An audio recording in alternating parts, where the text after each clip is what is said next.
வணக்கம். நான் சேலம் மாவட்டம் வாழப்பாடி வட்டம் வாழப்பாடியில் தமிழ்நாடு ஃபவுண்டேஷன் கடந்த 26 ஆண்டுகளாக நடத்தி வரேங்க. இங்கே வந்து வாழப்பாடியில் சுற்று வட்டாரம் பார்த்தீங்கன்னா அழுத்து மலை, ஜம்புத்து மலை, பெரிய கல்ராயன் மலை, சின்ன கல்ராயன் மலை, இப்படி மலைவாழ் மக்கள் சூழ்ந்த பகுதி இருக்குங்க. இங்கே வந்து அவசர தேவைக்கு நம்ம ரத்தம் வேணும்னா சேலமோ அல்ல ஆத்தூரோ இப்படிதான் போக வேண்டியிருக்குங்க. இங்கிருந்து பக்கமாக சேலம் போகணும்னா 30 கிலோமீட்டர், ஆத்தூர் போகணும் 25 கிலோமீட்டர். இந்த சுற்று வட்டாரத்தில் செட்டான பகுதி வாழப்பாடிங்க. இங்கே கடந்த சில ஆண்டுகளுக்கு முன்னாடி 3,80,00,000 ரூபா மதிப்பீட்டில் அரசு தாலுகா மருத்துவமனை நடந்துச்சுங்க. இங்கே வந்து எல்லா அவசர பிரிவு எல்லாமே இருக்குதுங்க. ஆனால் ரத்த வங்கி செயல்படலைங்க.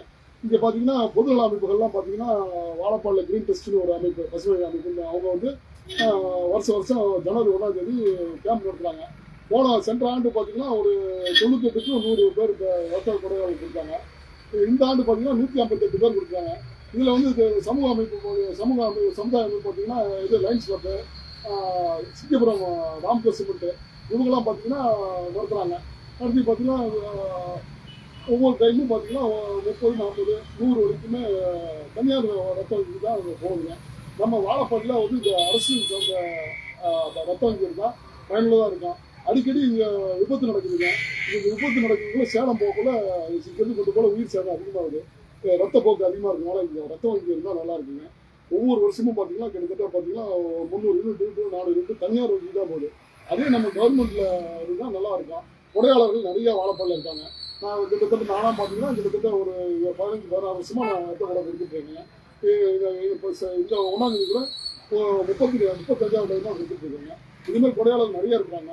அதனால் வந்து தமிழக அரசும் சுகாதாரத்துறையும் சுகாதாரத்துறை அமைச்சர் மா சுப்பிரமணியம் அவர்களும் துணை முதல்வர் உதயநிதி ஸ்டாலின் அவர்களும் நம்ம தமிழகத்தின் தாணை தலைவர் தளபதி அவர்களும் நமக்கு வந்து ஆவணம் செஞ்சு வாழப்பாடியில் நிரந்தரமாக ஒரு ரத்த வங்கி இருந்தால் சிறப்பாக இருக்கும். என்னுடைய தாழ்மையான கோரிக்கையாக இருக்கிறேன். நானும் மருத்துவ சார்ந்த துறையில் இருக்கிறதுனால இந்த இதை வந்து எடுத்து வைக்கிறேன்.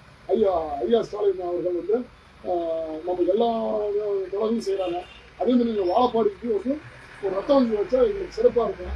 இந்த பகுதி மக்கள் வந்து எந்த நன்றியுடன் இருப்போம். முதல்வர் வந்து தலையிட்டு செய்யும்போது கேட்டுக்கொள்கிறேன். ஓகேவா?